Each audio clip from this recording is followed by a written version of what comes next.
Banyak sekali masukan yang memang sudah sering sekali kami dengar dan akan kami tanggapi, tetapi ada satu poin yang mungkin tadi disebut oleh Kang Dede mengenai isu dengan lagu Indonesia, lagu Halo Halo Bandung. Itu saya ingin mempersilahkan mungkin Pak Hilmar untuk sedikit memberikan update mengenai apa yang kami lakukan untuk meluruskan isu ini. Terima kasih. Baik, terima kasih izin Mas Menteri. Jadi ini juga kesempatan yang baik saya kira pimpinan dan anggota Komisi 10 untuk memberikan informasi yang agak utuh mengenai kasus ini. Jadi ini bermula dari diunggahnya lagu berjudul Hello Kuala Lumpur pada 30 Juni 2018. Ya, jadi sudah 5 tahun yang lalu di channel YouTube Lagu Kanak TV. Ya, dan kebanyakan isinya memang adalah lagu-lagu Melayu dan Malaysia. Dan 2 hari terakhir ini memang dapat perhatian seperti yang kita ketahui karena adanya kesamaan substansial di antara lagu Hello Kuala Lumpur dengan Halo Halo Bandung karya Ismail Marzuki. Kami Kemdikbud tadi pagi sudah melayangkan protes ke kanal YouTube dan meminta agar kasus ini ditangani segera.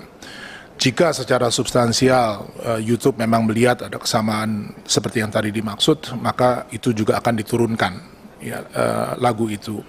Pada saat bersamaan KBRI Kuala Lumpur juga melayangkan aduan ke Malaysia Communication and Multimedia Commission, mungkin seperti KPI kalau di kita, ya, untuk mengambil tindakan.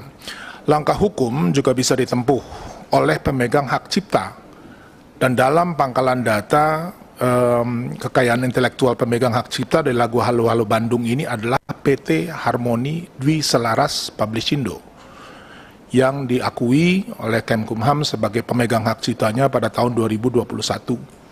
Jadi hak moralnya ada pada pencipta Ismail Marzuki, tapi hak ekonomi atau pengelolaan kekayaan intelektualnya ada perusahaan yang tadi disebutkan.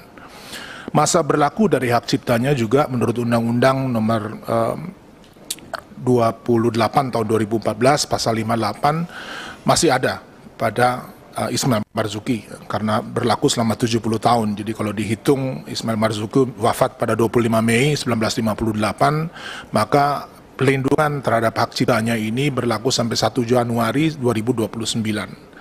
Nah, kami juga siap kalau memang mau mengambil langkah hukum dengan kesaksian atau tenaga ahli ya yang bisa membuktikan adanya kesamaan substansial di antara kedua lagu tersebut, karena itu harus ada di dalam gugatan seandainya dilakukan. Mengingat Indonesia dan Malaysia sama-sama adalah negara pihak di dalam konvensi Bern, Malaysia melalui Malaysia Copyright Act 1987, kita meratifikasinya melalui Kepres tahun 97, jadi ini bisa ditempuh seandainya memang itu diinginkan.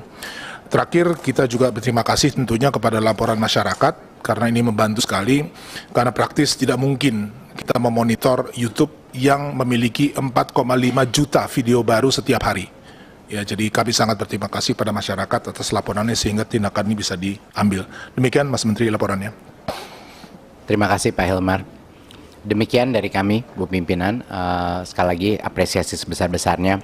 Semoga 2024 semakin melekat program-program prioritas kita dan legacy antara Komisi 10 dan Kemdikbud terus berjaya melewati tahun 2024. Terima kasih.